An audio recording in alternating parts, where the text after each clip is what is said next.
बिहार में जो सत्ता परिवर्तन हुआ है, तेजस्वी यादव और नीतीश कुमार की सरकार बनी, वहीं जो है गिरिराज सिंह का जो बयान है सुर्खियों में, वो भी गए थे वहाँ पे सर। वो 5 विधायक जीते थे, लेकिन सर कह रहे थे कि मुसलमानों को हक दिलाएंगे। क्या लग रहा है, मंत्रिमंडल में मुसलमानों को हक मिलेगी? जिसकी जितनी संख्या भारी उतनी उसकी हिस्सेदारी अगर नहीं होगी तो ये स्टेबिलिटी की सरकारें नहीं रहेंगी। ये बिल्कुल साफ समझ लें, सीख लें और अपने दिमाग में सब लोग इसको जमा कर लें। इससे हटके जो भी कार्य करेगा, हिंदू राष्ट्र की बात करते हैं ना, वो तो खतरे में आ जाएंगे और खतरे में हैं ही, और समझ लें वो बहुत बड़े खतरे में हैं और रहेंगे आगे। क्योंकि भारत जो है संविधान से चलने वाला है, मनुस्मृति से चलने वाला नहीं है। हिंदू राष्ट्र नहीं बन सकता भारत। नमस्कार, मैं आपके साथ राशिद कमाल और हमारे साथ जो सुप्रीम कोर्ट के वरिष्ठ वकील महमूद प्राचा जी हैं, इनसे बातचीत करेंगे। जिस तरह से बिहार में जो सत्ता परिवर्तन हुआ है, तेजस्वी यादव और नीतीश कुमार की सरकार बनी, वहीं जो है गिरिराज सिंह का जो बयान है सुर्खियों में, वो कह रहे हैं कि शरिया कानून नहीं चलेगा। वहीं जो उनका जो पिछला बयान था कि अगर भाजपा की सरकार नहीं बनती है तो पाकिस्तान में लड्डू बांटे जाएंगे। वही सबसे बड़ा जो सवाल किया जा रहा है कि क्या मुसलमानों के हक का जो मिलेगा, मंत्रिमंडल में मुसलमानों को कितनी हक मिलेगी। जिस तरह से पिछले चुनाव में असदुद्दीन ओवैसी गए थे, वहाँ पे 5 विधायक उनकी जीती थी, लेकिन मुसलमानों की हक की बात वो करते थे, कह रहे थे डिप्टी सीएम तक बनाएंगे। तमाम मुद्दे इन सर से बात करते हैं। सर, सबसे पहले सवाल यही है कि गिरिराज सिंह के बयान को किस तरह देख रहे हैं? कह रहे हैं कि सर जो है शरिया कानून नहीं चलेगा, पिछले बार कह दे पाकिस्तान में पटाखे फोड़े जाएंगे। सर देखिए, अब जो हाल बीजेपी और आरएसएस का होने वाला है, अगर गिरिराज जी की थ्योरी पे चलें और अगर बीजेपी की सरकारें ना बनने से पाकिस्तान में पटाखे चलेंगे और लड्डू बांटे जाएंगे, तो मुझे ऐसा लगता है कि पाकिस्तान की जनता जो है ना, डायबिटीज़ से मर जाएगी सारी। क्योंकि बीजेपी की सरकार तो अब कहीं बननी नहीं है, तो और पटाखे चलाएंगे तो पोल्यूशन से मर जाएंगे। तो ये तो गिरिराज जी एक अच्छा काम हो रहा है। अगर पाकिस्तान में जो लोग हैं उनको आपके पेट में क्यों दर्द हो रहा है, वो तो सब उससे मर जाएंगे। मुझे लगता है डायबिटीज़ हो जाएगी, इतनी सारी शुगर खानी पड़ेगी उन्हें, और पॉल्यूशन भी बहुत ज़्यादा बढ़ जाएगी। तो ये बेकार की बातें करना बंद करें। इसका जवाब देना हमें बहुत अच्छे से आता है। आपको मुद्दे की बात करनी है कि मनुस्मृति देश पे लागू नहीं होगी। जिस तरीके से शरिया कानून लागू नहीं होता ना देश पे, मनुस्मृति भी लागू नहीं होगी। क्योंकि भारत का संविधान जितनी इजाज़त देता है उतना तो शरिया कानून भी लागू होगा। जो मुस्लिम पर्सनल लॉ हैं जितने, वो लागू होंगे, आप नहीं रोक पाएंगे। हाँ, और जो लोग मनुस्मृति के मानने वाले हैं वो अपने आप के ऊपर मनुस्मृति लागू कराना चाहते हैं तो वो अपने ऊपर मनुस्मृति भी लागू कर सकते हैं। जैसे मुस्लिम कम्युनिटी क्या कहती है कि हम इस्लाम धर्म का पालन करते हैं, हमें ये आज़ादी होनी चाहिए कि हम अपना धर्म पालन कर सकें, किसी को हम पे दबाव बनाने की वो मौका नहीं मिलना चाहिए। यही बात मनुस्मृति के मानने वालों के लिए भी लागू होती है कि अगर मनुस्मृति को कोई मानना चाहता है वो अपने घर में माने, और जो एक दूसरे को मनुस्मृति मानना पसंद करते हैं वो बिल्कुल माने। हमें कोई तकलीफ नहीं है, देश के संविधान को कोई तकलीफ नहीं है, हो सकता है। वो कह रहे हैं कि सर जो पूर्वांचल और सीमांचल में जो सर जो है शरिया कानून नहीं लगेगा, लेकिन जिस तरह से कहा जा रहा है कि सर हिंदू खतरे में आ जाएंगे। क्या सर बिहार से जो भाजपा की सरकार गई है, तो इस तरह का बयान सुन के यही देखिए, जो हिंदू राष्ट्र की बात करते हैं ना, वो तो खतरे में आ जाएंगे और खतरे में हैं ही, और समझ लें वो बहुत बड़े खतरे में हैं और रहेंगे आगे। क्योंकि भारत जो है संविधान से चलने वाला है, मनुस्मृति से चलने वाला नहीं है। हिंदू राष्ट्र नहीं बन सकता भारत। कितनी भी ताकत लगा लें, कुछ भी कर लें, कुछ नहीं हो सकता। तो इसलिए ऐसी बात सोचना ही बेकार है। एक बात तो यह है, बिल्कुल खतरे में आ जाएंगे, क्योंकि वो देश के संविधान के खिलाफ है। अपराध है मनुस्मृति को लागू कराना, थोपना किसी के ऊपर अपराध होता है। ठीक है सर, लेकिन जिस तरह से चुनाव में जिस तरह से बयानों की जो बौछार लगी थी, वैसे भी गए थे वहाँ पे सर। वो 5 विधायक जीते थे, लेकिन सर कह रहे थे कि मुसलमानों को हक दिलाएंगे।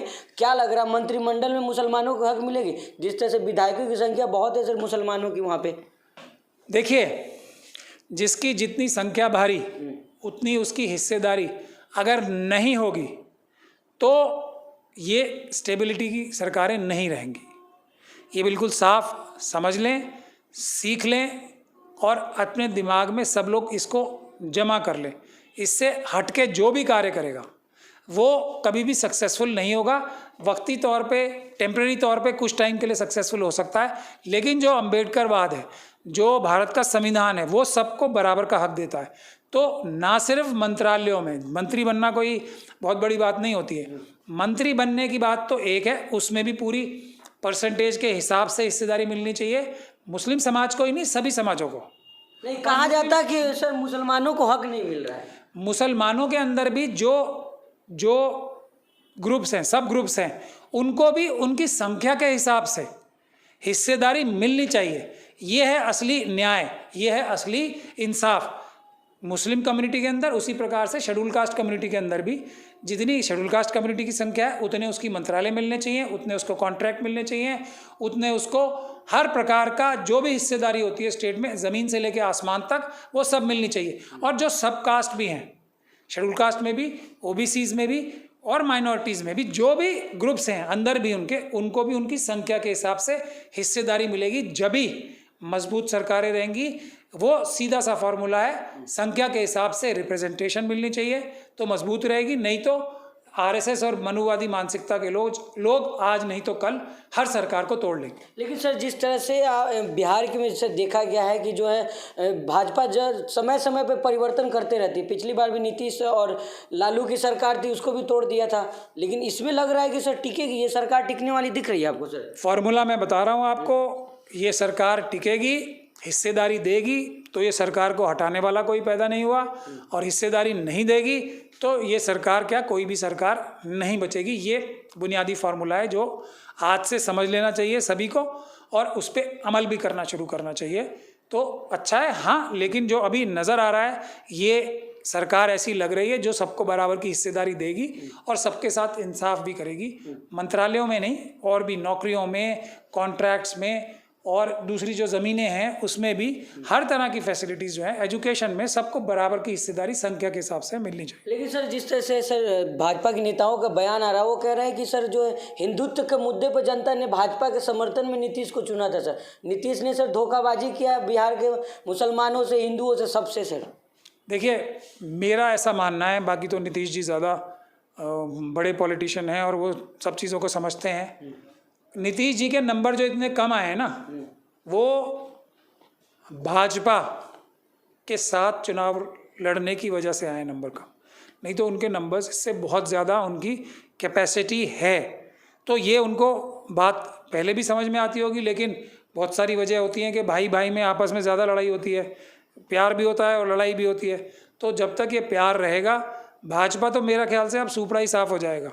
और मेरे पास तो ऐसे भी खबरें आ रही हैं कि भाजपा के लोग टूट के अब नीतीश जी को ज्वाइन करना चाह रहे हैं। मेरे पास ऐसी भी खबरें आ रही हैं। खबर तो सही है, लेकिन सर जिस तरह से कहा जा रहा है कि नीतीश की नज़र सर अब पीएम की कुर्सी पे है सर, वो और किसी को हक नहीं दिलाने आ रहे हैं, वो खुद का हक लेने के लिए प्रधानमंत्री उम्मीदवार बनना चाह रहे हो। सर नहीं, प्रधानमंत्री का उम्मीदवार बनने का हर एक को हक है, और नीतीश जी एक सीनियर पॉलिटिशियन है, ओबीसी समाज से आते हैं, तो उनका हक तो एकदम बिल्कुल जायज़ बनता भी है। स्टालिन साहब का हक भी बनता है, साउथ में कई हमारे लीडर्स हैं, उनका हक बनता है, शरद पवार जी का हक बनता है, वो भी ओबीसी समाज से आते हैं। तो पहला हक देश में तो शेड्यूल कास्ट, शेड्यूल ट्राइब का ही है ना। उसके बाद नज़र तो नीतीश पे सबकी। सर हाँ, तो वो एक सीनियर मोस्ट लीडर्स हैं, ओबीसी है ना वो, इस वजह से उनके ऊपर लोगों को ज़्यादा विश्वास आएगा, करने में भी लोगों को आसानी रहेगी। ये बात तो जग जाहिर है। इसमें क्या है, अब नहीं तो क्या उनकी जगह क्या अमित शाह जी को प्रधानमंत्री बनाएंगे, आप बताइए, या योगी जी को बनाएंगे प्रधानमंत्री? जनता जिसे पसंद करेगी वही बनेगा। तो वही मैं कह रहा हूँ ना, अब अमित शाह जी और नीतीश कुमार जी में अगर कंपैरिजन किया जाए, हालांकि ये कंपैरिजन ठीक नहीं है, तो फिर भी आप अब खुद ही है ना, कोई चॉइस ही नहीं है लोगों के पास। कहाँ नीतीश कुमार जी इतने बड़े आदमी और कहाँ अमित शाह जी, उसी प्रकार से कहाँ योगी जी। अब तो ये दोनों में आपस में लड़ाई हो रही है कि योगी जी प्रधानमंत्री बनेंगे मोदी जी को हटा के, या अमित शाह साहब, ये भी लड़ाई की खबरें आ रही हैं। यूपी में खुद घमासान बीजेपी में ही मचा हुआ है, उनके एमएलए तोड़ने की कोशिश खुद सेंटर से हो रही है, ऐसी शिकायतें आ रही हैं। जो योगी जी हैं, उनके जो उनके वफादार लोग हैं, वो ये शिकायतें कर रहे हैं कि सेंटर से अमित शाह जी ये कोशिश कर रहे हैं कि इनकी सरकार कमज़ोर हो जाए किस तरीके से। उसी प्रकार से जो बिहार की बीजेपी है, उसके लोग टूट के भागना चाह रहे हैं। तो ये बहुत सारी चीज़ें हैं जो अब डेवलप होना शुरू होंगी, लेकिन उसके लिए मजबूत चीफ मिनिस्टर्स चाहिए ऑपोजिशन की सरकारों में, जो खास तौर पे जो आरएसएस के कार्यकर्ता है ना। पुलिस देखिए, पुलिस जो है स्टेट सब्जेक्ट है, तो सभी चीफ मिनिस्टर को अपोजिशन के एक टास्क फोर्स का पुलिस में गठन करना चाहिए, जिसका काम क्या होगा, सिर्फ देखिए पैसा जो स्टेट में जो बजट कम है ना, लोग पैसे कम है, उसका सबसे आसान रास्ता मैं बताता हूँ, कुछ काम ना करें, सिर्फ आरएसएस और बीजेपी के कार्यकर्ताओं का 2014 से पहले का और आज का इतिहास चेक कर लें कि उन्होंने कितना पैसा कमाया है ये बेईमानी से और लूटमारी करके, वही अगर वापस लेने का काम कर लेंगे, जो कि करप्शन का पैसा है, हर एक चीफ मिनिस्टर की जिम्मेदारी भी है करप्शन खत्म करना, तो उससे हर एक स्टेट का, ऑपोजिशन की स्टेट का बजट जो है एकदम ठीक हो जाएगा और डेवलपमेंट कार्य करने के लिए इतने पैसे हो जाएंगे कि सभी लोग खुशहाल हो जाएंगे। उसके लिए फार्मूला सीधा सा है, सभी बीजेपी कार्यकर्ताओं की लिस्ट बने और लिस्ट में से ये चेक किया जाए 2014 के बाद कितने पैसे उन लोगों ने बेईमानी से कमाए हैं। बहुत ही आसान काम है, अगर इस पर शुरुआत की जाएगी एक भी जगह से तो मैं समझता हूँ पूरे देश में खुशहाली लाने का एक ये तरीका है। देश का 25 लाख करोड़ रुपए करीब बैंकों से एक तरीके से माफ़ करा लिया गया है, रिटर्न ऑफ करा लिया गया है, ये मनुवादी मानसिकता के बिजनेसमैन द्वारा सरकार से मिलकर। बहुत शुक्रिया सर बातचीत करने के लिए। Thank you very much. तो ये थे हमारे साथ सुप्रीम कोर्ट के वरिष्ठ वकील महमूद प्राचा जी, जो तमाम मुद्दे बातचीत करते बिहार में जिस तरह से सत्ता परिवर्तन हुआ है उसके बाद से तमाम नेताओं के बयान आ रहे, लेकिन जो अहम बयान है असदुद्दीन ओवैसी से लेकर जो कह रहे थे कि मुसलमानों को हक मिलेगा या नहीं, शहनवाज हुसैन भी सामने आया कह रहे थे इतना अच्छा काम कर रहे थे, लेकिन सत्ता परिवर्तन हो जाएगा हमें पता नहीं था। अब मंत्रिमंडल का विस्तार होगा, सर जिस तरह से कह रहे हैं कि जितनी जिसकी हिस्सा भारी उतनी उसकी हिस्सेदारी, इस फॉर्मूले पर अगर काम होता है तो सरकार टिकेगी। अब देखना होगा मंत्रिमंडल विस्तार में किसको कितने हिस्से मिलते हैं। बाकी और भी खबरों के लिए हमारे साथ बने रहिएगा। धन्यवाद।